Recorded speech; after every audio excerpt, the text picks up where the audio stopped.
ರಾಜಕೀಯ ಕ್ಷೇತ್ರದ ಗಣ್ಯರಿಂದ ಯಾವ ರೀತಿ ಆರ್ಸಿಬಿಗೆ ಶುಭ ಹಾರೈಕೆಗಳು ಬಂತು ಅನ್ನೋದನ್ನು ನೋಡಿದ್ರಿ.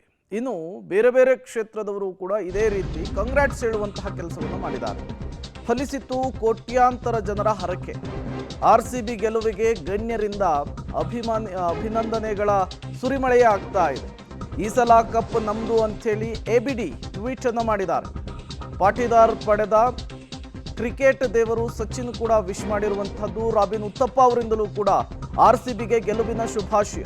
ಕಿಚ್ಚ ಸುದೀಪ್ ಅವರು ಕೂಡ ಬೆಂಗಳೂರು ಬಾಯ್ಸ್ಗೆ ಅಭಿನಂದನೆಯನ್ನು ಸಲ್ಲಿಸಿದ್ದಾರೆ.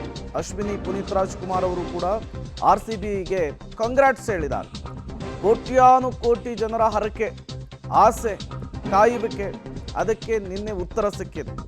ಆರ್ಸಿಬಿ ಸೀಸನ್ 18ರ ಚಾಂಪಿಯನ್ಸ್ ಆಗಿ ಹೊರಹೊಮ್ಮಿದೆ. ಈ ಸಲ ಕಪ್ ನಮ್ದು ಅಂಥೇಳಿ ಮಿಸ್ಟರ್ 360 ಎಬಿ ಡಿವಿಲಿಯರ್ಸ್ ಮಾಡಿರುವಂತಹ ಟ್ವೀಟನ್ನು ನೀವು ಗಮನಿಸ್ತಾ ಇದ್ದೀರಿ. ನಿನ್ನೆ ಕೂಡ ಪಂದ್ಯ ಗೆದ್ದ ನಂತರ ಯಾವ ರೀತಿ ಅವರು ಸೆಲೆಬ್ರೇಷನ್ನಲ್ಲೂ ಕೂಡ ಭಾಗಿಯಾಗಿದ್ರು ಅನ್ನೋದನ್ನು ನೋಡಿದ್ರಿ.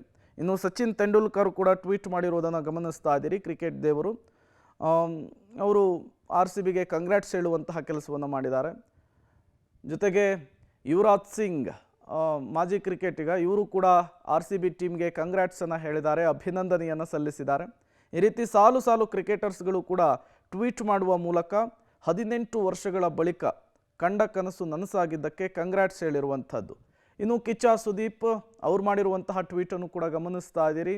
ಅವ್ರಿಗೂ ಕೂಡ ಕ್ರಿಕೆಟ್ ಮೇಲೆ ಒಲವಿದೆ. ಅವರು ಕೂಡ ಸಾಕಷ್ಟು ಕ್ರಿಕೆಟ್ ಟೂರ್ನಮೆಂಟ್ಗಳಲ್ಲಿ ಭಾಗಿಯಾಗಿದ್ದಾರೆ.